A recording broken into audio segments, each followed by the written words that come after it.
So Henry, I wanted to start out and talk a little bit about, I'm going to break this into two sections. I wanted you to talk a little bit about your early life and what led you to your success. And then we'll skip ahead and do more of your career and what you did while you were in all of your years in the legal system. But starting out, let's talk a little bit about where you grew up, what it was like there, and how you got to where you ended up. I grew up in a little place called Ellaby, a little town in North Carolina, of course, and grew up on the farm. We had a farm, not a big one, but my dad made extra money because he had a truck, and he did all sorts of things with that truck, from hauling slabs and lumber and things of that nature, to using it, of course, for hauling things from the farm itself, from watermelons to cantaloupes and just all kinds of things. Not a small family either, right? Well, yes, that's what well, I'll go ahead and tell you, there were 12 of us. And somebody was asking my daddy about 12 children. He says, he said, cheaper by the dozen. My daddy had a way of putting things real quickly and very understandable. When you grew up in a big family, that's a different dynamic than a lot of people grow up in. Did that have anything to do you think, about building who you were and what you ended up being? Yes. With a lot of children in the same household, there's always, you have to learn how to get along with each other. And sometimes that's easy and sometimes it's not, because sometimes you take just opposite positions on things, and but in the end, we got along, I think, very well together. But we learned a lot from each other. Some of us were a little smarter than others. Some were a little easier to get along than others than others. And I'm not sure which category I fit into, but we grew up together, but we learned to get along with each other, and we worked together. My mother and father. My father worked on the farm. My mother did a little bit, but she spent a lot of time cooking and taking care of the household with so many of us, as you understand. Well, everybody had to pull their weight in a family that big. Yes. It's a work ethic. Yes. And siblings tend to tell you right offhand how they feel about things.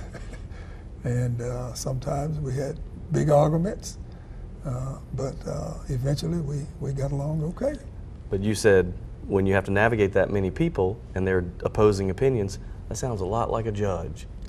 Well, that's a thought, but I had no idea of being a judge when I grew up in my little town of Ellaby. I think it had probably 900 and some folk in there at one point. And it's probably grown at least by 1%, maybe since then. Now, if you could go back in time and talk to young Henry at a young age, what do you think you'd tell him? Well, I know some of the things I've told him, and I could spend the rest of the interview doing that, but I won't. I'll tell you just a few things. I believe in the golden rule. And that is, treat people the way you would like to be treated. And if you do that, you'll get along fine. And I'm sure none of us followed it all of the way completely, but I'm sure he took some of it to heart. What was a moment when you realized in your life as you got a little bit older, maybe preschool, college, I mean, that you said, this is what I'm going to do? Well, was there a moment when you're like, now I know what I'm supposed to be doing? That moment came very late because I wasn't sure what I wanted to do. But I saw myself doing lots of things. I did a lot of reading when I was really starting in elementary school, and I read about people from, well, I won't start naming them, but from military leaders to leaders of the country, and even one or two local people who were in some public office. And I did a lot of reading, as I said, and two of my favorite things when I was real small reading was Robin Hood and His Merry Men and King Arthur and His Knights. I remember those two because I checked those two books out of the library and read them. And well, I could go on and on and on about that. Now, when you went to A&T first, is that correct? Yes, or after undergraduate, high school. yes. Yes. Did you, at that point, did you know what you wanted to do, or were you still kind of trying to figure things out? I wasn't sure what I wanted to end up doing. I guess that's the way of putting it. I at one point, believe it or not, I saw myself as a general in the Air Force, and it was, I guess, because I had read little things about that and so forth, and I really didn't know what I wanted to do. I knew that I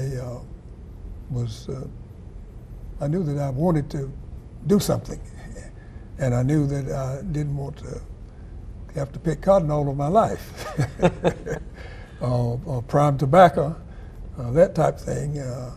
And I knew that one of the things that, interestingly enough, that I used to speculate on was what kind of advancements we would have on the farm, because there were so many things that you did by hand, and I said, I know that this is not going to last, and of course I was correct in that, and we had horses and mules, but a few people around had tractors and so forth, but not many.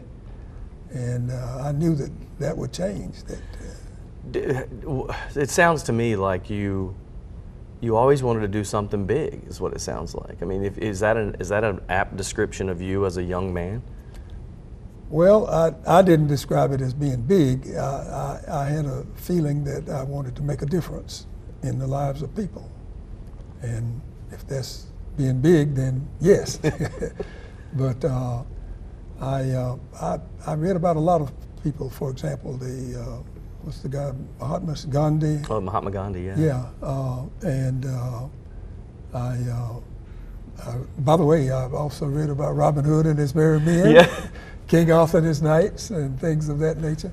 I did a lot of reading, and I of course read about the presidents of the United States and things of that nature. So you went to UNC Law School, is that correct? After A&T? After A&T, yes. Yep. Mm-hmm. But between that, I went to the military.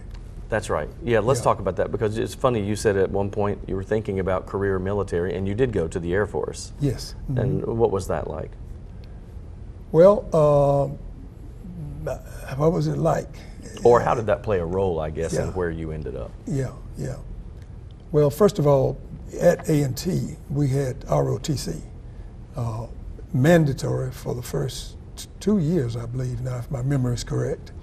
But I decided to continue with it, so I became lieutenant, and I don't remember whether I became captain or not while I was in the Air Force ROTC at North Carolina A&T State University.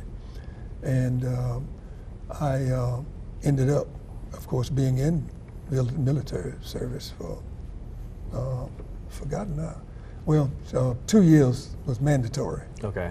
And but I continued, not in active duty all of that time, but later on, I continued as a reservist, and it's a great part of my life, really. I learned a lot in the military, from the military itself, but also from, I remember one person who was with the Air Force when I was in Korea, and I went to Korea for a while, and he was asking me about, of course, what I did and why and all of like this though, and so I asked him about, what he did, and I found out that he was spending his free time working with prisoners, teaching them English. And I don't know why it just sort of impressed me with that, I said, well, how much did you get paid doing that? He said, I don't get paid. He said, my pay is to be able to help these people who don't have the education they should have. And my pleasure comes from seeing them becoming better fit to face life and to do things. And that really stuck with me still does, as a matter of fact. I mean, it sounds like that. I mean, helping people is the U.S. legal system. I mean, that's where you ended up after that. And so that might have been the first spark. And then you go to UNC and you become an attorney. Let's talk a little bit about. Well, let me do this before we leave your early years. Mm-hmm. What did you pull from small town, big family life early on that served you well in your career? All right. Or your parents too. Yes. Well, I would start with the family of 12. When I say the family of 12, I mean 6 boys and 6 girls, in addition to my parents, who I admired, really. And you learn a lot when you have a lot of children in the same house. You learn a lot about dealing with people. And there were times when we had some serious arguments with each other and things of that nature, but we learned eventually that there are ways to get along with people, and one of them is to talk to them, to discuss things with them, rather than just doing something and not in other words, not being selfish. And so that was one of the first lessons I learned. I think I told you it was 6 boys and 6 girls, mm-hmm. And we fussed a little bit and maybe had a little kind of family fights. Oh yeah. Not real fighting. Yeah. That's every family. Oh, is that right? That's every family. Oh, you mean small families do the same thing? Oh yeah. Oh well, I didn't know that.